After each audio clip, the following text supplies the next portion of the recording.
Mon responsable informatique payait 5 000, 6 000 euros en étant responsable de rien du tout, à part téléphoner à gauche à droite et un peu gueuler plus fort que les autres, qui connaissait rien du tout en programmation au niveau PHP, etc. Il m'avait demandé un travail, je l'avais fait, j'avais été beaucoup plus loin que ce qu'il avait demandé, j'ai commencé à faire une base de données avec du PHP pour faire remonter les informations. Il n'était pas content, la réalité.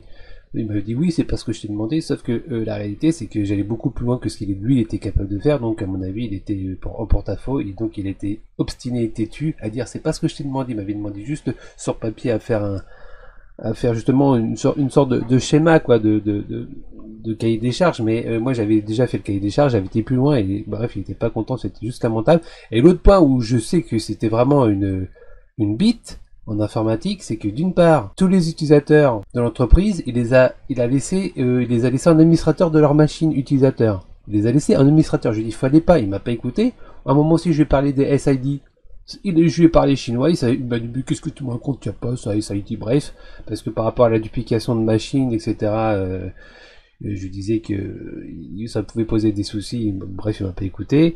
Ah oui, aussi, un des meilleurs moments, c'est quand, aussi au début, les machines, il fallait dupliquer des machines, faire des ghosts, faire des images du système. Il a été acheté un disque dur à la Fnac de 500 Go, alors que l'OS Windows qui est installé sur le disque dur de 500 Go, aussi 500 Go, non, même pas, je crois que c'était un disque dur de 250 Go. Ça prenait quoi? Ça prenait peut-être 120 Go d'utilisation avec les logiciels métiers installés. Il a sorti un disque dur de 500 Go, je lui dis mais pourquoi t'as pris 500 Go, que ça coûte plus cher qu'un disque dur de 250 Go, que ça aurait suffi? Qu'est-ce qu'il m'a dit? Ou alors je sais plus ce que c'était. Ou alors ça devait prendre style 100 Go, tout installé, mais le disque dur de la machine à ghoster était de 500 Go, et donc lui il a dit c'est disque dur de 500 Go, donc on prend 500 Go.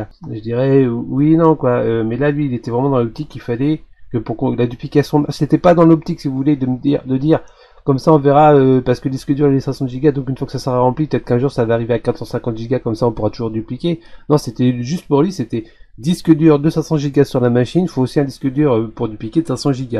Ce qu'il faut, quand t'as l'OS qui occupe que 20% du disque dur, t'as pas besoin d'un OS, d'un disque dur énorme pour dupliquer l'image. Bon, bref, ça c'est... Donc voilà encore un autre exemple de son incompétence.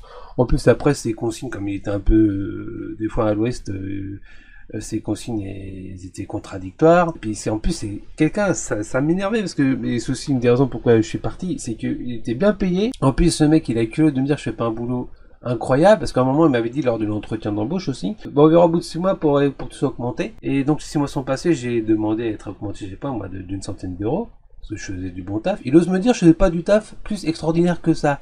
Alors je suis désolé, alors c'est ça qui est aussi compliqué de s'auto-évaluer, c'est vrai, c'est pas évident. Est-ce que vraiment je faisais pas si bon de taf que ça? Tout ce que je sais, c'est qu'à chaque fois que j'avais un utilisateur, plus de 95% du temps ils étaient satisfaits. Je pouvais résoudre leurs soucis la plupart du temps en un quart d'heure top chrono. Et voilà, et bien sûr, je pouvais pas résoudre quand c'était indépendant de ma volonté, c'est-à-dire que comme 80% du système informatique était externalisé, bah à part faire la demande aux prestataires qui s'occupaient du système, qui avaient la main sur beaucoup de serveurs, sur les serveurs sur lesquels on se connectait, je pouvais pas faire grand chose à part faire remonter l'information, la demande, le problème constaté. Où on avait la main, je pouvais résoudre, c'est-à-dire principalement les postes utilisateurs, je pouvais résoudre très très rapidement le problème. Quand il y avait un problème hardware, changer le disque dur, au niveau de la carte graphique, les branchements, etc. Enfin bref, vraiment du petit travail. Et donc je pense que j'aurais vraiment mérité plus que ça. Et je crois que j'ai été con en fait, c'est lors de l'entretien, ils m'ont dit combien vous voulez au niveau salaire.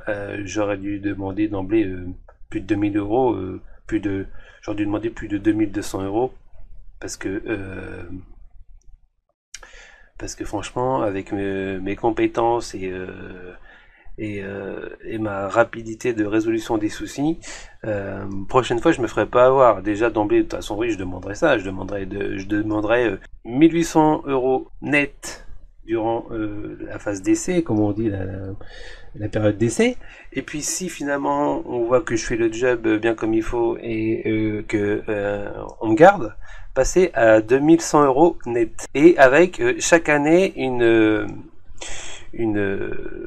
une augmentation entre 5 et 10% en fonction voilà, parce qu'après les primes ou les choses comme ça d'abord ça compte pas vraiment dans la retraite d'une part, et l'autre souci c'est que c'est un sujet de discorde, de dispute. Oui, t'as pas atteint l'objectif ou machin, ou demander ou après pour pas être augmenté, on atteint des objectifs qui sont impossibles. Donc basé sur les objectifs, c'est vraiment un sujet qu'il faut éviter. Donc on est clair, 5%. Et je dirais 5% la première année, et chaque année qui passe c'est 1% en plus.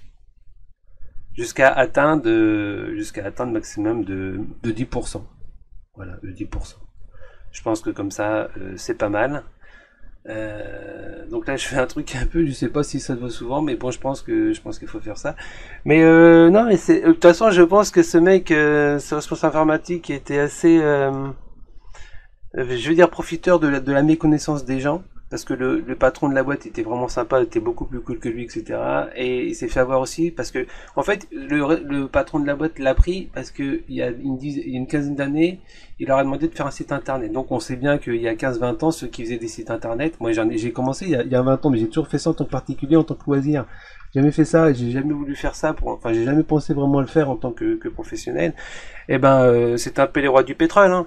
Ils vendaient des sites super chers alors qu'en fait le site était tout pourri. Il y en a beaucoup qui faisaient ça. Enfin et puis alors maintenant il y a encore d'autres on va dire, c'est pas vraiment de l'arnaque, mais disons une façon de gagner de l'argent facilement quand tu vois la facilité pour faire un site de nos jours, et ceux qui vendent ça à des prix exorbitants, quoi. Bon bref, c'est un autre sujet. Si vous avez aimé la vidéo, merci de liker